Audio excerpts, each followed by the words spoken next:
think the hardest thing for me has been learning to let go of some of those things and trust my team members, but also how do I instill in them the same values that I have? And that's probably been my biggest learning curve is, resisting the temptation to do every single thing myself and to, really be a leader rather than a doer.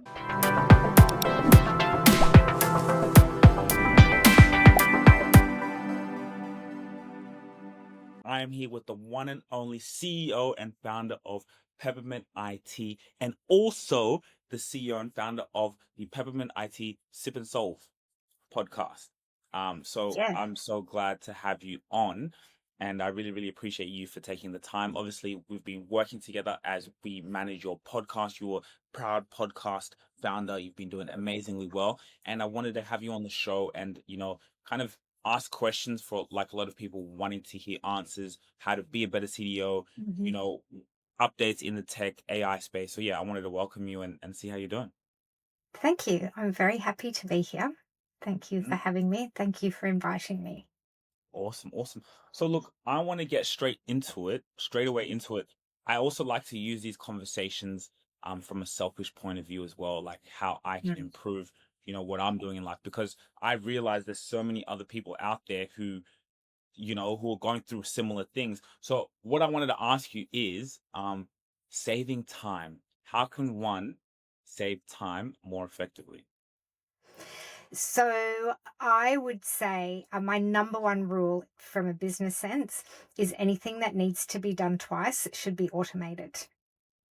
So I get a little bit frustrated when I get given a task and it seems like it's going to take me a while to do it.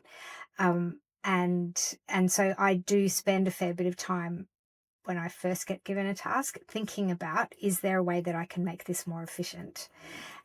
So, for example, we have a scorecard that has our budget for the next 10 years broken all the way back from 10 years back to this month. How many sales do we need to make? How many leads do we need? How many conversions do we need? That was a manual task for our sales team to go into our CRM and look at how many leads we've got and how many sales we've got. And that was frustrating for me and them. And so I spent a little bit of time thinking about how I can automate that process. And the way that I automated it was found an application that allowed me to pull data directly from our CRM into our spreadsheet. So that means that I don't need to have anybody spending time manually taking data from one place to the next.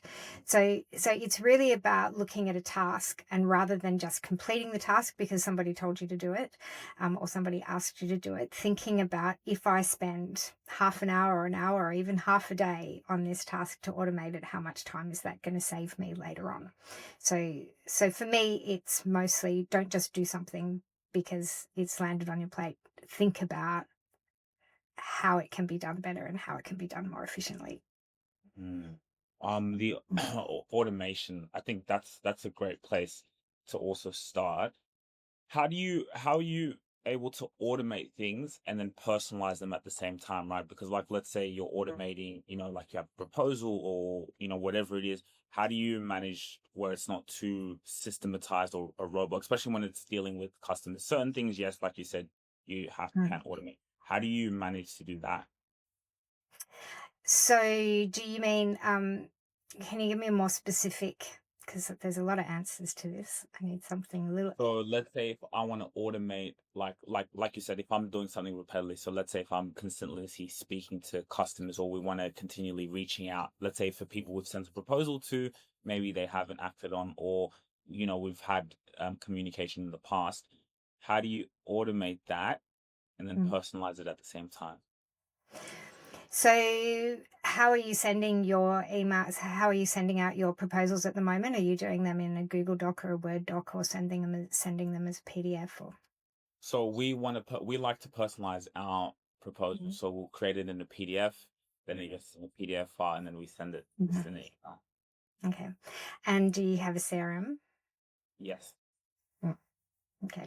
So if your CRM has lots of information in it, you can use all of that information to personalize any output that's coming out of your system. I have spent the last 6 months looking at various proposal type applications for sending out proposals, and I've landed on one which I absolutely love. And the reason why I love it so much is it's totally integrated into our CRM. So we don't have to leave the CRM to send the proposal, it's connected. It uses tokens to connect through to the proposal. So if we want to do a proposal for a client, we start that from the CRM, and the CRM, the more information you can get inside of that, the more personalized you can be, because you do want a personal communication with all customers. You want them to be feeling special, and they are special. So the more information you can gather about them, I mean, we are even moving towards in our CRM putting notes in there about a customer's personality type. We came across somebody who said that they absolutely did that in a role that they worked in, and it just allows us to understand how to speak properly, to speak effectively, I guess, to customers that we're working with. So the proposal software that we found, if we click from within our CRM a button to create the proposal, it puts all of their information in there, their company information, the name of the person who we're sending it to. And it has building blocks. So whilst each one is personal, we're able to use standard building blocks that have standard prices in and standard information, so that everything goes out uniformly and it all looks the same, and we've got that kind of same branding, which builds trust if we've got consistency in the brand. But we can absolutely personalize it without too much work. So we've got some standard building blocks that can be personalized. So we've got standard procedures, but lots of personal information.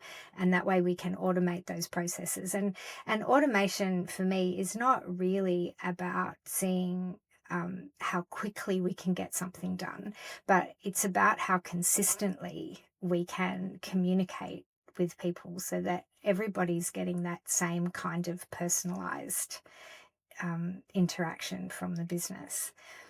And I think also that's one of the hardest things when you set up a business, is that if you, and I was a consultant for a long time, so you know how you want to present yourself and how you want customers to feel important and unique, and you reach out to them, and you're kind of seeing them all the time, and so you're asking questions about how they're feeling and what can we do to make things better. But when you start building a team, it's really hard to, well, at first, I mean, it's not hard. You just need the processes of how can you get that same personalized service through the whole team. And the only way you can really do that is by being very consistent in your processes and your messaging. Mm. So what CRM system do you use? We use Zoho, and I really love Zoho because it comes with 51 different applications that are all pre-connected to each other. And so whenever I'm looking for a software solution for either us or a customer, I think most people would go to the pricing page to see how much it is per month. The first page that I go to is the integrations page, because I want to see how it's integrating with any other application that we're using. Um, over the years, many times I've gone into companies, and their marketing department has put in an amazing sales CRM, and their operations department has an operations CRM, or a package that manages that, and then their finance department has something else, and you end up with a whole bunch of applications in the past that never talked to each other. So if a customer called and said my telephone number's changed, it got changed in one place but not the 15 other places where the telephone number belonged. Whereas it's so much easier now. The majority of packages now have APIs and integrations into packages. So I would rarely consider using a product that doesn't somehow integrate with our main CRM. So the one source of the truth, which all businesses should have, for us, that's Zoho. But it's not what we would recommend to all of our customers. It really depends. There's some amazing packages out there, Go High Level and HubSpot and Keep. There's lots of different ones. It really depends on your circumstance and what you're needing to get out of it. If you are a marketing business and you're selling services and marketing and memberships, then, Go High Level is great. For a company that has an operations base as well, like us, that kind of thing doesn't work for us because we need ticketing, we need time management, we need service management, we need to be able to manage the costs of what we're doing really effectively. Otherwise, we can't make money. So it does depend on your business and the level of complexity. Zoho is fairly complex, but it does allow us to also um, really customize it. So it allows you to change the names of the modules, the fields within the modules. You can add new modules. You can create your own written. We're in the middle of writing a portal for one of our customers, which is a complete custom build on the Zoho module, and there's not many applications that you can do that with. So we use Zoho. We find it really flexible and works really well for us. Mm. I actually yeah, so you just mentioned Go High Level. Mm, I'm trying it. yep. I just signed up and I want to see. We've been using Yeah. Pipedrive, but it's Yeah. because yeah, like I want to be able to like can you imagine automating, emails going out like to people you've met in the past, from every stage of where they are. I think that's quite powerful. So I think ever since I met you and you said, what are you Mm, doing? What are you doing repetitively that you can mm, automate? yeah. That really stuck in my head. And so it's like just that's Mm. been kind of a little bit of a challenge is how can we get that system in place?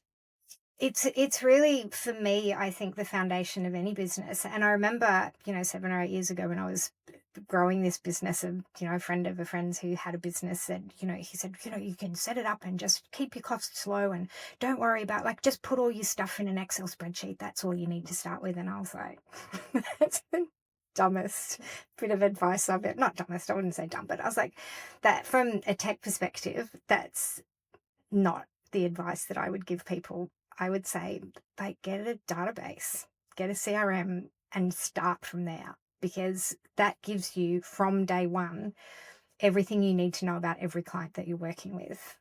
The email address, like, so you're communicating with them. You know what their touch points are. Um, when they've been to the website, how many times they've been to your website, what pages on the website are they going to. So from the beginning of their journey how they're interacting with you, and it's really important. And then there's simple databases. Zoho has a baby database called Big, and it's like next to it's like $20 a month or something. And it's great for a startup. HubSpot is also great for startups. It has, they do, I think for startups, they do like 95, but better not say, I don't know exactly, but they give a huge discount for the first year so that you can get set up and running. So, if you're starting up, you can get some really good bargains on a CRM to start with. But it really, so long as you're using something, as you grow, you can change and use different packages. But if you've got something, then you've got somewhere else to go. And what are on some other stuff, kind of going to the personal life in terms of saving time. So I'll wake up at 4 or 4:30 or 5 just so I can have more time out of my day. And I still find myself running out of time because I look at my list and then there's just so many things to do. And actually, I was helping a client record a podcast, and the guest was like, he was like, get 5 things, like go for 5 things, because he said you have so many lists and all of those things are so important. I was like, oh yeah, that's so true. Every time I look at what I need to do, they're all as important as each other. So he said, tick 5 things that you can do and just do those 5 things. What are some tips that you'd give to save time, I guess, and then at the same time have a like really productive day? Yes, it's a good question, and I think it's great if you can wake up at 4 o'clock in the morning. You may not be able to do that when you're a bit older. And also when you have kids, they'll have you up at 2 o'clock in the morning, and 4 o'clock might not seem such a good idea. So it's amazing that you can get more time out of your day by sleeping a little bit less, but sleep is super important. And if you're not sleeping for long enough, then your brain is not resting and recuperating and getting ready for the next day. So I would say make sure you get plenty of sleep would be the first plan, and having a routine around that. And there's a lot of science around how much sleep you need. my son is studying to be a neuroscientist, and he was telling me the story about Michelangelo, who was painting the system, and he had this plan where if he worked for 2 hours, slept for 2 hours, worked for 2 hours, slept for 2 hours, he would be more productive in his day. And so that seems like a great idea at the outset, but what they've found when they did more research, specifically on his brain, he died quite young, was that 2 hours is not enough for your brain to regenerate. And so all the toxins and all the stuff that's happening throughout the day is collecting in your brain. And it needs 4 hours of solid sleep to clean out, 8 hours to completely clean out and rejuvenate and refresh. So I'm not a specialist on those, but I do listen to a lot of podcasts on sleep. So I would say having a routine around your sleep is really helpful. Whether it's, if you do a lot of exercise, I think you can probably, from personal experience, I feel like when I'm fitter, I need a little bit less sleep. But having that routine, I think, around waking up, because that takes a whole lot of stuff out of your brain that you don't have to think about. I think writing your to-do list at the end of the previous day. So if you're at the office and you know that you've got a bunch of stuff to do tomorrow, I do time management courses using Outlook as your time management. So you need some kind of tool for whatever it is, if it's, Google Keep or whatever package that you're using for your time management. Personally, for me, I have my inbox is just my to-do items. So it's like the old-fashioned inbox that's on your table. If it doesn't need to be done, or I don't need to, or it's just somebody sent me an email that I just need to look at, it's archived straight away. So I make a decision very quickly on every email that comes in. It either needs to be responded to, I've read it and I don't need to do anything, and then it just goes out of my inbox, or it's not relevant to me and I delete it. So every item has an action.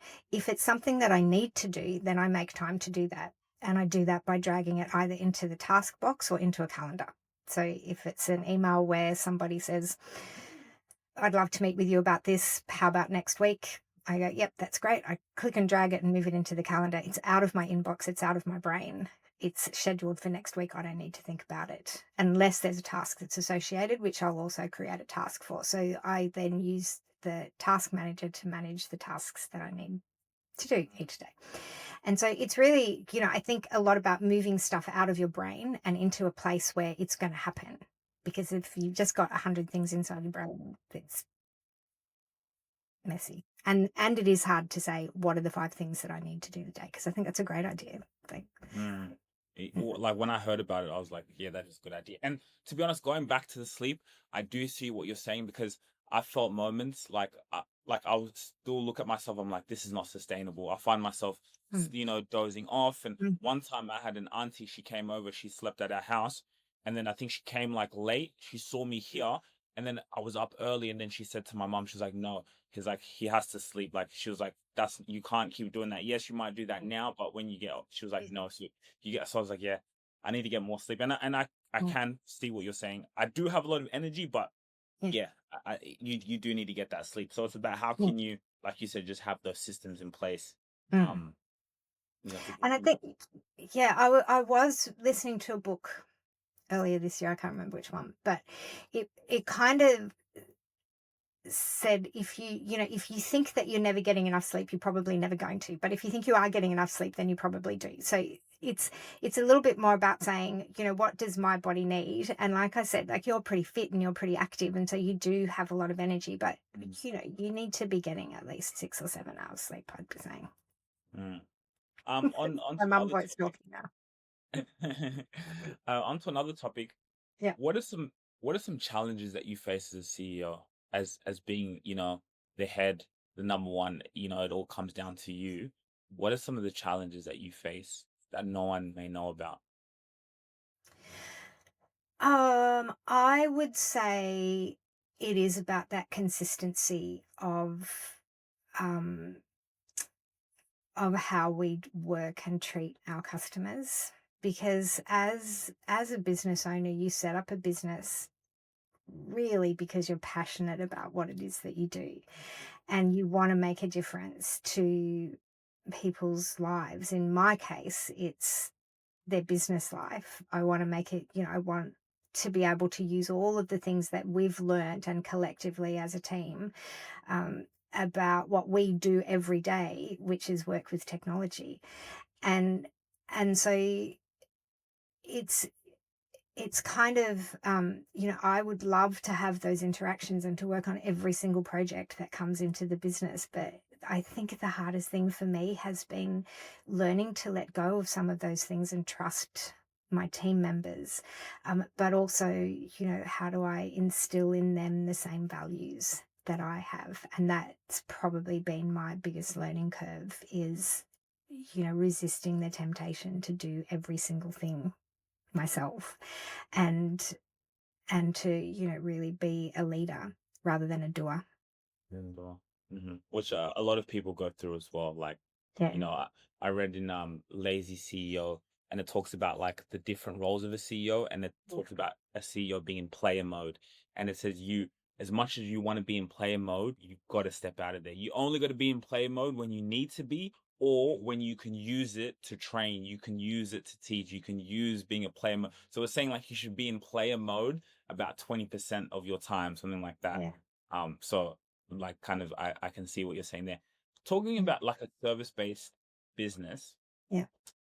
my question to you is, because when you do a service, you're always wanting to improve. You're always wanting to be better. You can't just be like what we're giving our customer now, 6 months, we got to be better. We got to Mm. improve. We got to improve on our podcast episodes. Like the trailers got to be like what it looked like 6 months ago. Our trailers look different now. So like Mm. that service is always going to be there. So what are your thoughts on like when you have a service-based business? Is it tiring for people to continue, because you got to keep improving, right? Mm. So what are your thoughts on that, on like is that, does that come down to the team, does that come down onto the systems, on continuing to scale and still having that? Because if when I look at it, it's like, what's the lifetime value of, how do I continually keep a customer happy, right? Mm. So what's your advice there, and what are your thoughts about service-based businesses on having that longevity? Because you can do it for 1 year, 2 years, cool, but 10 years delivering that, so does that come down to the team? What does that come down to without someone maybe getting tired or, want burnt out, some people say. Yeah. Um, Fantastic question. And there's a couple of points, I think, inside of that. I think the first point for us as a tech business is it's probably a little bit easier because technology changes every single day. And so for us, it's about keeping up with technology. And I think that's why it's a field that I've always loved, because, even if you spend 3 years at university studying tech, it's kind of irrelevant, because by the time you're out, it's totally changed. AI has arrived, or I had a child and was off work for a year, and the internet was invented. so you can't take your eye off the ball for a minute in technology. So in terms of getting better and staying fresh with our customers, it's really about keeping our eyes and ears open and following things, on social media and the internet, about how things are changing, and really keeping up to date with all of that.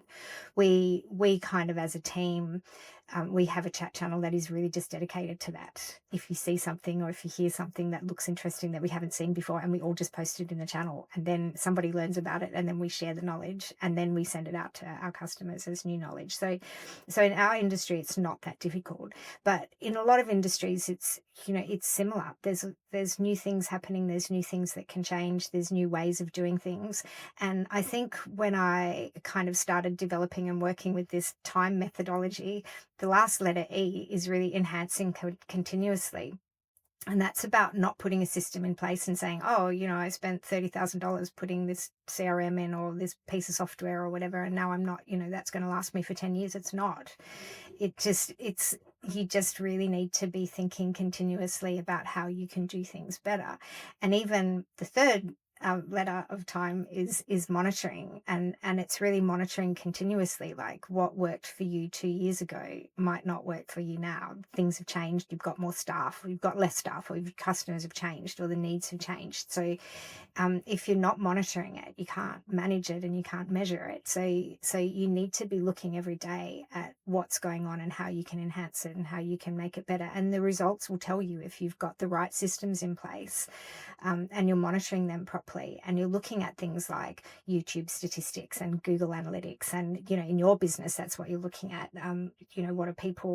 What are people watching and how they're watching it, and how can you enhance and improve that. So it's really looking at the stats to see, was this month better than last month? Why was it? Why wasn't it? And just being, I think, really aware of the results that you're getting is what you can then use to enhance whatever systems and things that you have in place to make things better.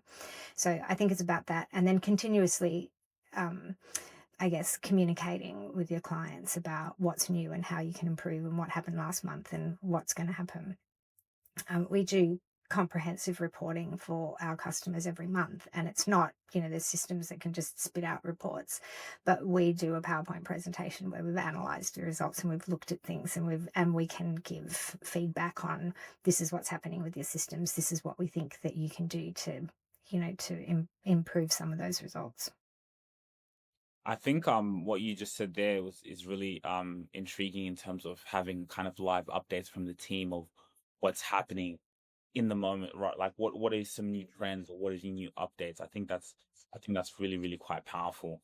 Um who came up with that idea? Like what made you kind of, that's I really think, smart. well, yeah, I mean, I think that it was always something that is relevant, particularly in tech, is keeping up with what's going on. But we have, as part of our Zoho application, we have an app called Click, which is the same, really similar to like Slack, or one of those kind of um, chat tools that you use in businesses.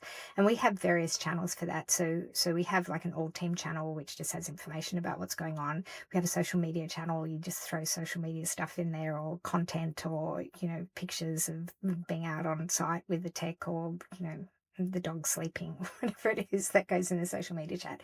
And so we kind of have these various chat channels, and then we have a channel for each customer. So whatever's going on with that customer is inside that channel, and it's easy to go back and find all of the information about what's happening with a customer. So it's just a way of communicating within the business, and that's a fairly new technology that Slack really made very popular in the last 4 or 5 years. Mm. And and I think that's been a real game changer, because it really allows us to communicate as a team in real time, and it kind of takes all of that general chit chat out of email. So emails essentially for external communications, whereas our chat channels are our internal communications. Wow. Okay. Um, and then next question I wanted to ask you, Mm. what are some trends you'll see in the tech space right now? What can you, because for someone like me who's not into tech like that, or doesn't understand much, it's still important, especially for us business owners who we need tech, right? It's so important what you do, and it's valuable and everyone needs it. And like, to be honest, when I look into it, like we manage the Technocracy podcast, we manage them, and like it's a big industry. It's a gold mine for me. It's because it's the future. It's what everyone needs. So what are you seeing right now in the tech space? What's happening? What can other CEOs out there who are running businesses, whatever businesses they have, um, can look out for? In terms of pitfalls, I mean, I guess in terms of the tech space and new technology that's coming out, there's obviously a lot of content around the AI space, and there's lots of people talking about the change that is making and will make in our business.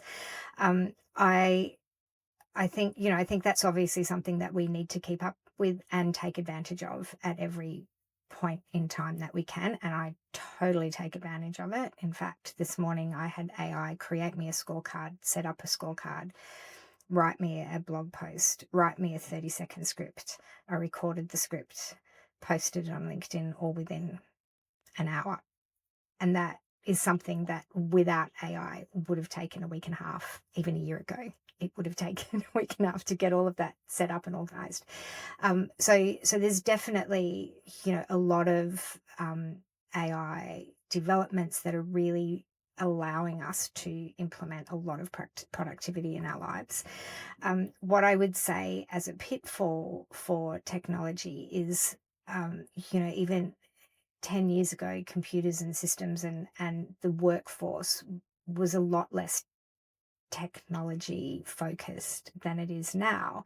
And so what we're getting now is a lot of people who understand technology, who feel comfortable with it, who aren't um, who don't run away from it, who don't go, I don't want to know about that. That's somebody else's job. So what I think we're finding a lot now is people are doing a lot of their IT and a lot of their tech themselves. So we'll get a lot of clients who say, oh yeah, no, we've got this guy who does all of our internal tech. And I'm like, does that guy have another job? Oh yeah, he's an engineer, or he's a, he's a physiotherapist or whatever, but he's the person in the office who knows the most about technology. And so he's the tech person. And and the issue with that is, that person actually has a job, and they're just the nice person who's just getting dumped with two jobs. But also, it's impossible to keep up with all of the changes around security and infrastructure, and how fast it's moving. I've got 7 people sitting outside my window at the moment, all who have a different strength in tech.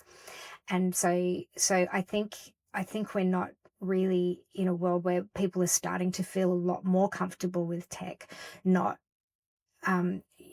not potentially placing as much importance on having a tech team that can support you, that is making sure that your systems are up to date, that your patches are done. I mean, if you've got a computer that hasn't had an update in 6 months because you just keep going, oh, I'm too busy today, I'm not going to do that update. That's where vulnerabilities and that's where security concerns happen. And so, the patching and the updates, if you don't know that they're happening across your team, and you don't have a software application that manages that for you, that's a big security risk in a business. And so, I think security and scams and fraud and all of that kind of stuff is unfortunately a really big part of our world today. It's, Mm,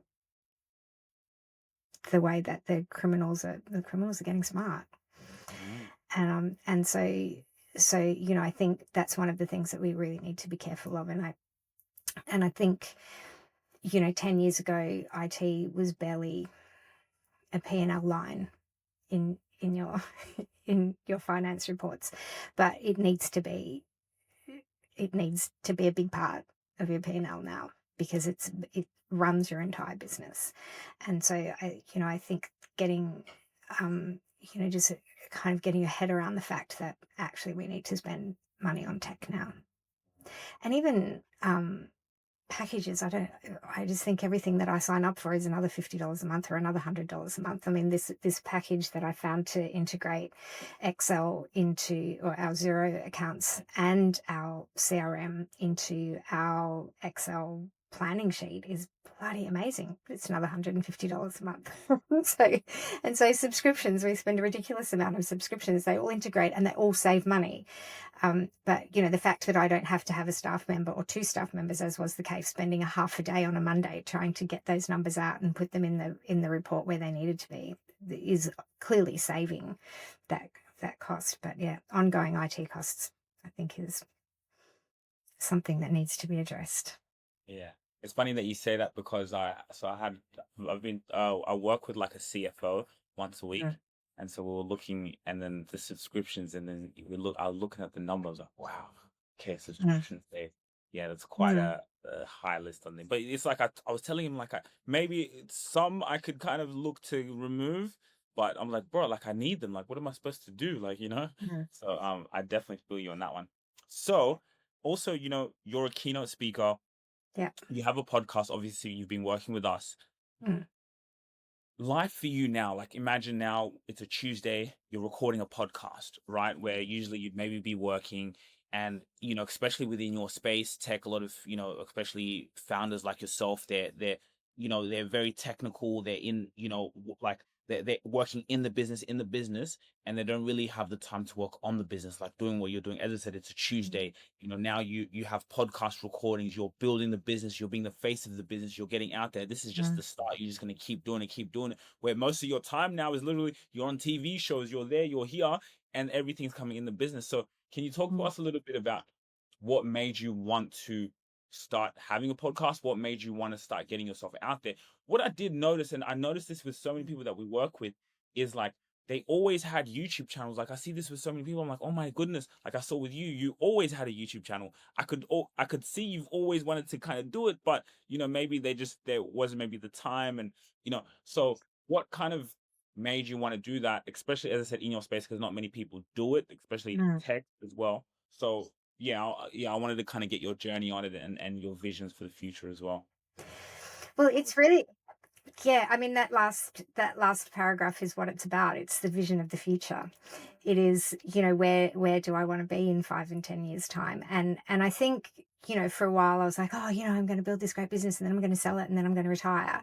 And the fact is that I don't want to sell it and I don't want to retire. I want it to run itself and I want to have the choice about what it is that I do on a daily basis.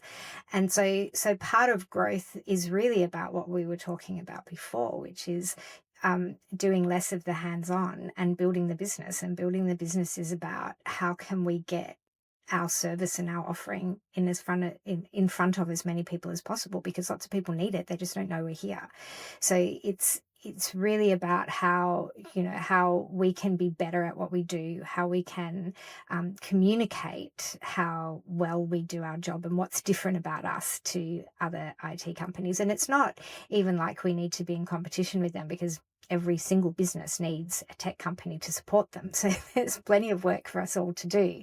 But it's really for me about spreading the message that technology shouldn't be daunting. It should be our friend. There's ways that we can make it work with us. It's really kind of changing that perspective for me on tech just being something that the geek people do to you can actually run. Like I would prefer particularly smaller home businesses. I don't want them to have to rely on us. We want to show them how they can manage things themselves until the point that they're too busy and it doesn't make sense for them. So it's really for me making IT more personal. It's making it more friendly. It's how do we get our face out there as technology really being something that people can relate to rather than feel conflicted about. And the only way that I can do that is by talking about it, and by making sure that I can talk about it in a relatable way, and that I can support the staff members, because as I build the team, I clearly need to be making sure that we've got enough sales to come in the door, that we can have an amazing team that can support our customers. And so that it's just part of the growth for me. And then it's about consistency and about making sure that we don't just do it once and then go, oh, that was a good idea, and get too busy doing other things. And that's part of I kind of try to structure my week. So Monday is Money Monday, and that's we do admin and make sure all the money stuff is sorted and check the P&L and all of that kind of stuff that I used to hate but actually don't mind now. That's kind of try to set that aside for Monday. And then Tuesdays is marketing day, and Wednesdays I do networking, and Thursdays I do actual work. And so I kind of try to structure my week so that I kind of know what I'm doing, and there's gaps where, and if there's issues that happen and I need to have meetings or go out and do things, then there's gaps in that space. But it's really about building a business that's sustainable, and making sure that all my lovely staff are very happy. Because if they're not happy, they're not going to make our customers happy. Exactly. It makes sense. Tuesday, marketing day, and that's why you're here doing this podcast. Wait, did we do that on purpose, or was that by coincidence? No, your lovely assistant reached out to me and said, "Can you do Tuesday morning?" And Tuesday morning is blocked out for marketing, and I was like, "Well, that's a marketing activity, so yes, I can." Wow, that made so So, much sense. so Yeah, it came out lucky. yeah, and then Friday's the podcast day. Friday is generally a try to leave it open for appointments and working things, tidying up all of the bits and pieces from the weekend. So I try to leave Friday afternoon free so that I can tidy up any bits of work that need to get done and get everything planned for the next week. Mm. And so my question is, what's your vision for the podcast? Like, what do you what's your vision? What's your dream? And also, I did want to say what you said about retirement. It's so true. Like I tell people all the Mm. time. I mean, I'm not close to there, but I was saying that you retire when you die. There's no such thing as retirement. People have this notion, oh, you retire when you die. Like this thing where we like, I believe I'll be doing this when I'm 90 old. I'll still be doing this, right? Because yeah, retirement is at death. So I think exactly what you said earlier. It's like, well, no, I'm still keep doing this. Even the business is still bringing in, whether I choose to sell it or not. I'm still just be living in my purpose, talking about this, sending messages to my grandchildren, like being out here, like this for me, personal branding, this stuff, it will never stop because it's your Mm. purpose, it's your mission to keep going. So, what's your vision for your podcast? So I think the purpose and mission is really quite insightful because if when they say if you love what you're doing, you never work a day in your life, and I love what I do. Like I'm excited to come. I wake up in the morning and I'm excited. I just have a list of things in my head. I know what needs to be done during the day, and I'm excited to get to the office every day. I like actually am. And even I was doing some kind of coaching thing where the the the lady said you're a business owner. You can take every Friday off and you can finish at 4 o'clock in the afternoon. And I was like, well, what am I going to do then? I don't have anything else to do. The kids have grown up. I don't have any sport to take anybody. I don't like, there's no driving that needs to be done. I leave home and I come home in the afternoon and the house is exactly how I left it. So my partner does the washing and mostly cooks dinner. So I kind of am in a place where, I actually love what I do, and quite often, my partner will say, "Oh, are you finished work?" He said one day, "Are you finished work?" And I was like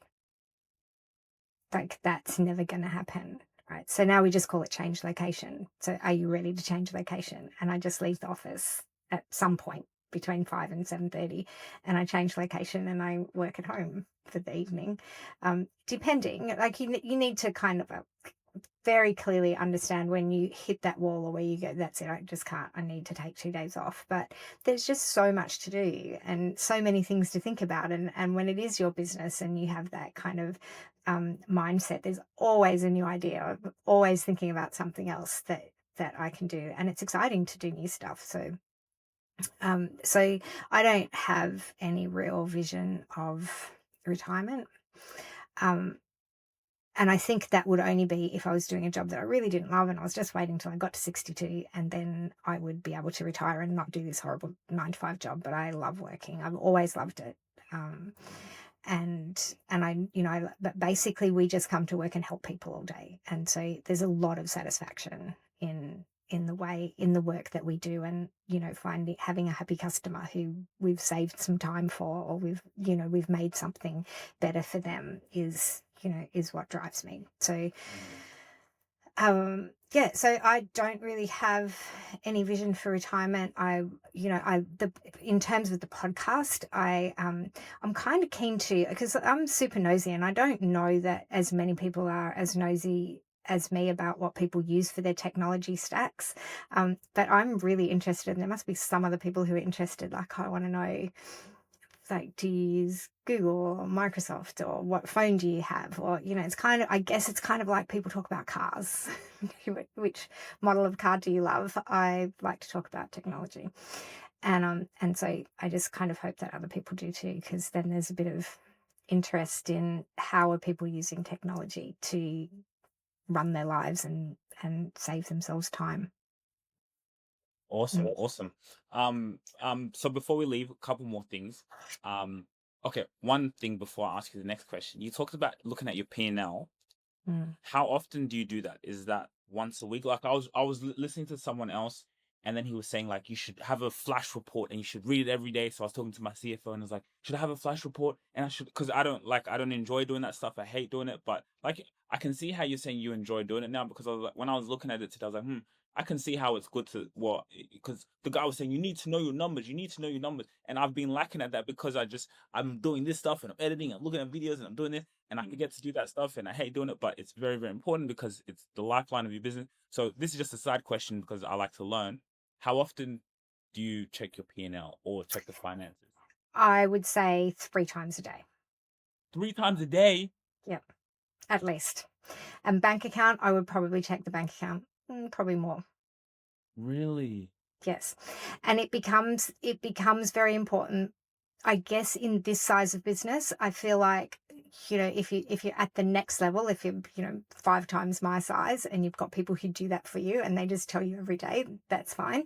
But at this in this size, when you've got a number of staff and you have and really we're kind of driven now by, we're in a growth phase, so we need to grow, and I need to be monitoring that, and I need to be doing that very carefully. And so it's it's just always this fine balance of, we want to take on more customers. Do we have enough staff? We've got some part-time, we've got some full-time. At what point do those part-time need to go full-time? And then, like, can we get a really big customer? Do we have the capacity to do that? And so it's really about, understanding the cash flow. And in a business of this size, the cash flow will kill you in a month. And so you have these months where you're waiting for people to pay, and it's like, well, it's a bit stressful. But you just and I think 5 years ago I used to look at it and go, oh my god, that's too stressful, I don't want to look at it anymore, and I'd kind of ignore it for a day or two. But it's really now less about looking at it and feeling stress, but really learning how to be empowered by those numbers. Like, as we grow, what do we want our budget to be this month, and what do we want our budget to be the next month, and how are we going to provide a service as we increase our customers and as we increase our staff. And so it's super important to be able to understand the invoices that are going out, the invoices that are coming in, but also checking that against the time that we're spending. So we have a very um, you know we're a very robust time management system where we can really manage what we're charging against what time we're spending with our staff. And that, it's basically my job to make sure that that's all running So you smoothly. so you'll look at the time your team spends to do a task Mhm. Mhm. compared to how much now you charge them, Mhm. and that's exactly also what the CFO was saying as well, to look. Mhm. Yeah, so it's good. So he was saying, yeah, you got to look at the time it spends for the team, and Mhm. then so that's what Yeah. you do as well. Mm. Yeah, so it's fine if you're a solopreneur and you just work your ass off and money just comes in at the end of every month and you just get to reinvest it or spend it or buy groceries or whatever. But once you've got to the point where you have staff and GST and superannuation and holiday leave loading and all of the stuff that goes along with that. It's like you need to be on top of it, and you let it slide for 3 or 4 days, and it's like, oh my god, well, what happened in those 3 or 4 days? Like I've got a salesperson now, and I've got an account manager, and I've got a tech team, and managing what the tech team is doing to ensure that they're, not wasting time, that they're doing things as quickly as possible, that we're charging our clients correctly, that we're being upfront about when projects are about to run over, or if their recurring monthly income has reached its limit. It's easy when you've got a small team to just keep doing this stuff because you just want them to be happy, but there has to be, a limit where you can say, this is how much time you've paid for, and this is how much service we can give you for that. And it's, kind of getting your head around not just wanting to look after everybody and be nice to everybody, but running a business that's sustainable and that can grow. And Wow. yeah. Mm. 3 times a day. Wow. Yeah. And yeah, look, that's what he was saying in the book. He said you should have a flash for every single day you're looking at it. Awesome. Last question. Who's your next podcast guest? You want to let people know, or is that a secret? My next podcast guest is tomorrow, and it's Brendan Lee, and he is a marketing genius. So we're going to talk to him all about his tech and what he uses and how he helps people, and get some really great tips on digital marketing. Awesome. Awesome. Well, you guys heard it here first. Make sure you go and subscribe to Peppermint IT Sip and Solve. And you can also subscribe to the Rubasha Family Podcast work. It's been amazing, obviously, working with your podcast. And like we said, it's like, how can we get towards that vision and just keep growing, keep building that personal brand? I want to thank you so much for your time today. Unfortunately, I can see on Riverside today, for some reason, it didn't go live. But this will be on YouTube. It will be on YouTube. We'll pop it on your channel, on our channel, pop it out there, because I think this was a very valuable conversation.